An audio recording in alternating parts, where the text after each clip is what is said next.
শেখ মুজিবুর রহমানের হত্যাকারীকে যদি বাহির থেকে আনা যায়, তাইলে শরীফ ওসমান হাদির হত্যাকারীকেও বাহির থেকে আনা যাবে। মামলা ঝুলায় রাখবেন না, মামলা ঝুলায় রাখা এটা ইংরেজদের সভ্যতা। ইংরেজদের আইনের কারণে এরকম মামলা ঝুলিয়ে থাকে। ইসলামী পদ্ধতিতে আসেন, কোন মামলা ঝুলে থাকবে না। জনগণকে যে আমরা আশ্বস্ত করতে চাচ্ছি, আশ্বাস দিতে চাচ্ছি যে অতি দ্রুত হাদির বিচার কার্য সম্পন্ন হবে। মানুষ আশ্বস্ত হওয়ার জন্য তো কিছু দরকার, কিছু তো দরকার। মানুষ তো দেখেছে আগের সরকারের যে সমস্ত হত্যাকাণ্ডগুলো, ওগুলোর কটার বিচার হয়েছে। আর এই সময়, এই আমলে, অল্প সংক্ষিপ্ত এই আমলে যা হত্যাকাণ্ড হয়েছে ওটার কটার বিচার হয়েছে মানুষের সামনে আছে। খালি বললে হবে না, প্রয়োগ করতে হবে ইসলামী বিধান। খালি গণতন্ত্রের নাম নিয়ে মানুষকে শান্ত করা যাবে না। মানুষ দেখেছে গণতন্ত্র। বিগত সরকারের যত নির্বাচন, ওগুলো গণতন্ত্রের নির্বাচনে তো ছিল নাকি? বলে নাই ওরা গণতন্ত্রের কথা? বলে নাই? যতদিন আল্লাহর বিধানের কথা বলতে লজ্জা পাবেন, দেশে শান্তি আনতে পারবেন না। গণতন্ত্রের পরীক্ষা হয়ে গেছে। কোরআনে স্পষ্ট বিধান আল্লাহ দিয়ে রেখেছেন কেসাসের, ইসলামী দণ্ডবিধির। কোরআন তেলাওয়াত করেন না, আল্লাহ রাব্বুল আলামিনের নাম নিচ্ছি। হাদির জন্য পুরা দেশে দোয়া হবে, পুরা দেশে দোয়া হবে জুমার পরে। ওটা তো হাদি পাবে, আপনি কি পাবেন? সমাজ কি পাবে? সরকার কি পাবে?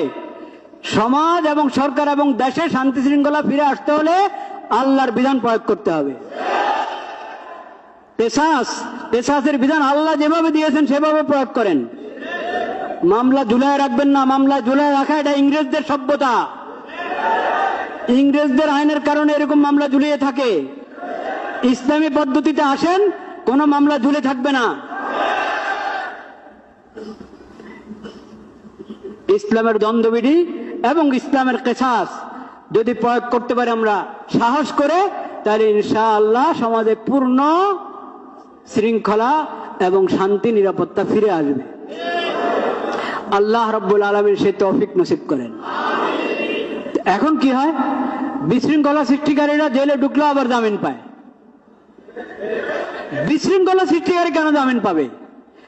অন্যায়ভাবে জেলে ঢুকে জামিন পায় না, হয় কিনা? এরকম ঘটনা আছে। কিন্তু বহুত বড় অপরাধী, পাপাচারী জেলে ঢুকে জামিন পেয়ে যায়। জামিন পেয়ে বেরো বিদেশে চলে যায়, হত্যা করে বিদেশে চলে যায়। হত্যাকারীদের মুজিবুর রহমান, শেখ মুজিবুর রহমানের হত্যাকারীকে যদি বাহির থেকে আনা যায়, তাইলে শরীফ ওসমান হাদির হত্যাকারীকেও বাহির থেকে আনা যাবে।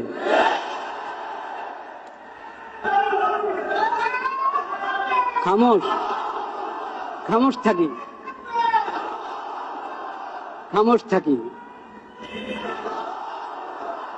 উপলব্ধি করার চেষ্টা করি। ভাইরা আমার, উপলব্ধি করার চেষ্টা করি, শরীয়তকে বোঝার চেষ্টা করি, উপলব্ধি করার চেষ্টা করি।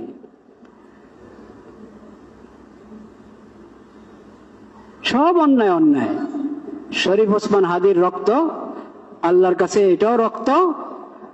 আর চিটাগাঙে যে অ্যাডভোকেটকে হত্যা করা হয়েছে, সাইফুল ইসলাম আলিফ, তার রক্ত আল্লাহর কাছে রক্ত।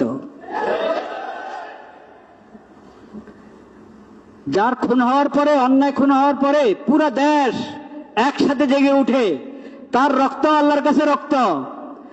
আর যার হত্যার পর আওয়াজ করার কেউ নাই, প্রতিবাদ করার কেউ নাই, কোন সাংবাদিকও উপস্থিত না যে এটাকে রিপোর্ট করবে, তার রক্ত আল্লাহর কাছে রক্ত। এই জন্য আল্লাহ রাব্বুল আলামিন অন্যায় হত্যার যে শাস্তি, কেসাস, যে শাস্তি, ও শাস্তির নাম আল্লাহ দিয়েছেন কেসাস। কেসাস শব্দের অর্থ মানে বরাবর সরাবর, সমতা আছে। এটার মধ্যে কি আছে? সমতা আছে। আল্লাহর কাছে সব বরাবর, সব বরাবর। আবু বকর সিদ্দিক রাদিয়াল্লাহু তাআলা আনহু,